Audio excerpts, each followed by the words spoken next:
दोस्तों, हमारा जो टॉपिक नंबर सिस्टम चल रहा था उसी को आगे कंटिन्यू करते हुए आज हम इसके अभाज्य गुणनखंडों के बारे में चर्चाएं करेंगे। जो अभाज्य गुणनखंड संख्या हम जानते हैं, देखिए साहब, नंबर सिस्टम के अंदर जो अभाज्य संख्या है, प्राइम जो नंबर है अभाज्य संख्या आपकी अभाज्य संख्या क्या होती है? 2, 3, इधर इसके आपके 5, 7, 11, 13, 17, 19, इस प्रकार से आपके अनंत तक चलती है। अभाज्य जो संख्याएं होती है आपके लिए, अर्थात जिसको प्राइम नंबर के नाम से जानते हैं हम, जिसकी ऐसी संख्या जिसमें स्वयं के अलावा दूसरी संख्या का भाग नहीं जाता। लेकिन हम यहाँ पे पढ़ेंगे अभाज्य गुणनखंडों की संख्या याद करना। क्या पढ़ेंगे? अभाज्य गुणनखंड की संख्या याद करना, संख्या ज्ञात करना।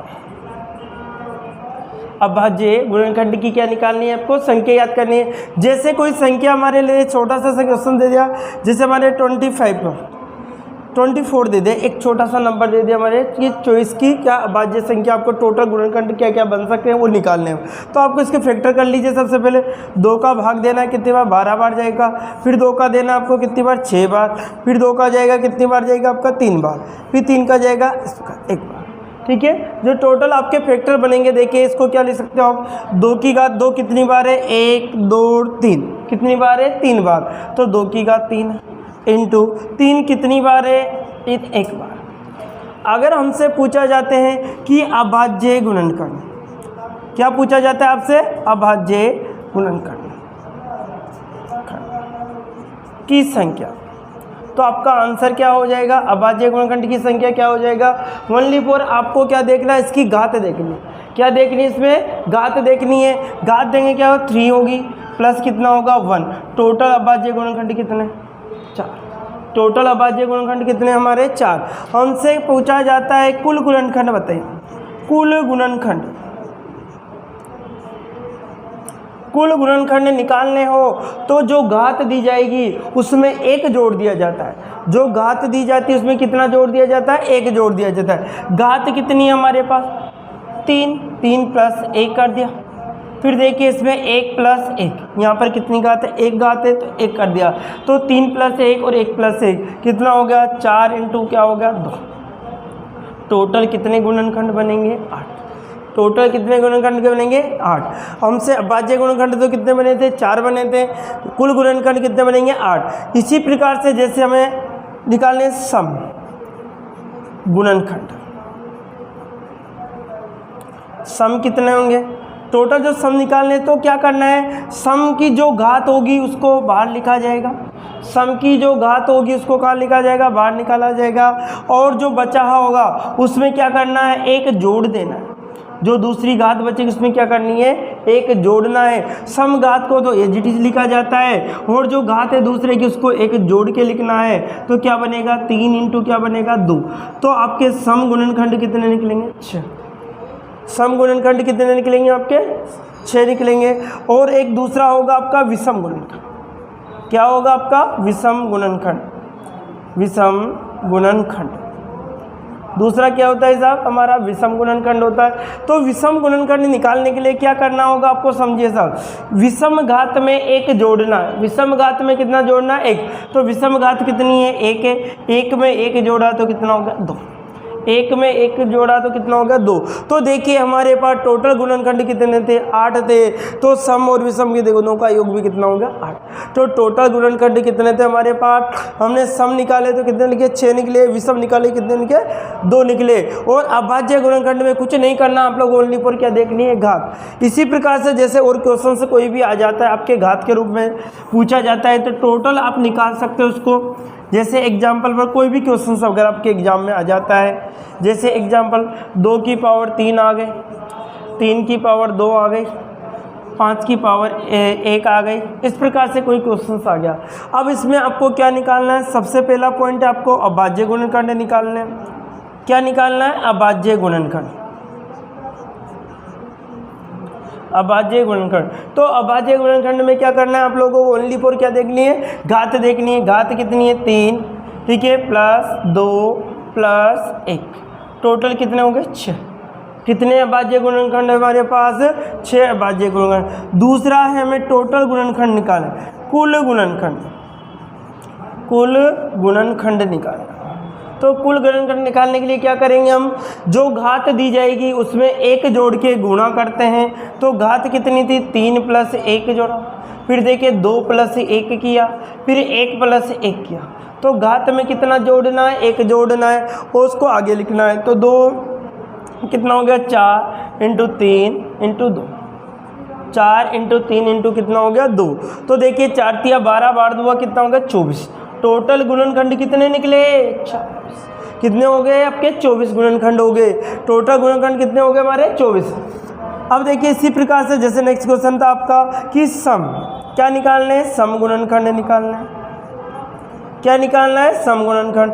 तो सम गुणनखंड निकालने के लिए क्या करना होगा आपको? जो समघात थी उसको बाहर लिखना है और में सम में 1 जोड़ना है। जो समघात थी उसको, सम की जो घात थी उसको बाहर लिखना है और में क्या करना है? 1 जोड़ना है। तो 2 + 1 का, इसी प्रकार से 1 + 1 आ गया आपका। टोटल 3 × 3 × कितना हो गया? 2 हो गया।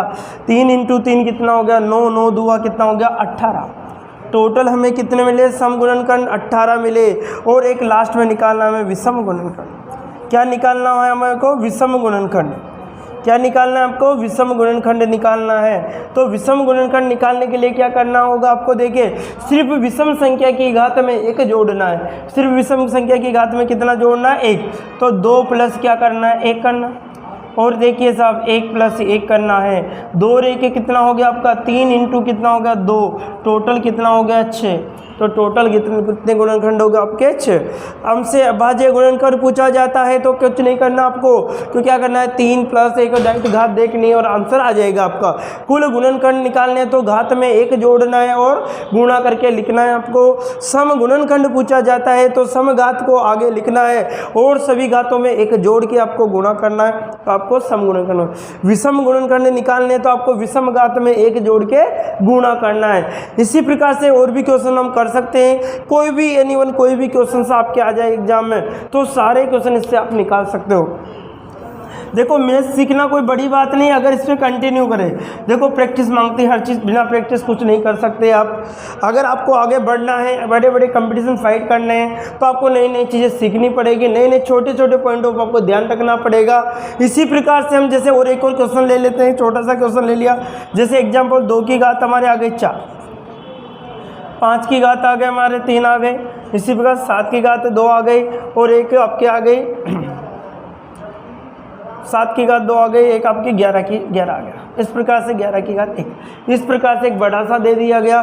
तो आपको क्या करना है? देखिए साहब सबसे पहले क्या? अभाज्य गुणनखंड। अभाज्य गुणनखंड, अभाज्य गुणनखंड में क्या करना है आपको? देखिए घात में क्या करना है? 4 + 3 + 2 + 1। टोटल कितना? 4 3 7 8 9 और 1 10। टोटल कितने मिले? अभाज्य गुणनखंड कितने मिले आपको? 10 मिले। अब देखिए आपको क्या निकालना है? दूसरा आपको अगर चाहिए कुल गुणनखंड। क्या चाहिए? कुल गुणनखंड। कुल निकालने के लिए क्या करना है? जो पावर दी इसमें 1 जोड़ना है। क्या करना है? सभी में 1 जोड़ना है। सभी में क्या करना है? 1 जोड़ना है आपको, ओनली फॉर 1 प्लस। तो देखिए आपको 1 जोड़ते क्या होगा? यहाँ पे 5 बना, 5 × क्या होगा? 4 बना, इधर 3 बना, इधर कितना हो गया? 2 बना। ये बनेगा 5 होगा 20 हो गया, 20 दिया कितना हो गया? 60 हो गया, 60 दुआ कितना होगा? 120 हो गया। कितने टोटल कितने गुणनखंड देख लेंगे आपके? 120 हो गया। देखो 4 × 5 = 20 हो गया, 20 दिया कितना हो गया? 60 हो गया, 60 दुआ कितना हो गया? 120 हो गया आपका। अगर आपको सम चाहिए, सम गुणनखंड,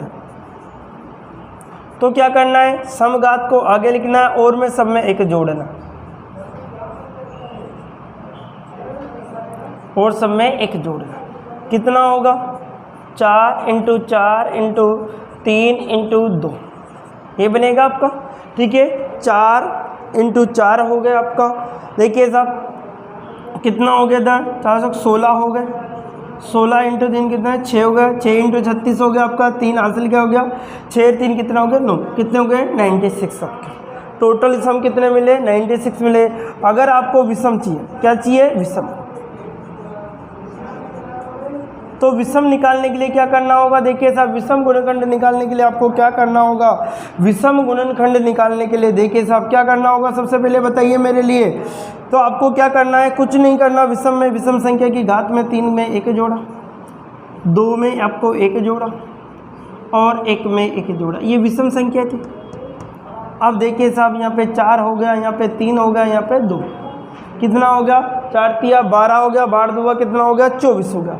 टोटल कितने मिलेंगे, 24। इसी प्रकार से हम टोटल कोई सा भी एनी वन क्वेश्चन आ जाए आपको, हर क्वेश्चन को आप हल कर सकते हो, अभाज्य गुणनखंडों की संख्या निकाल सकते हो। Okay bye.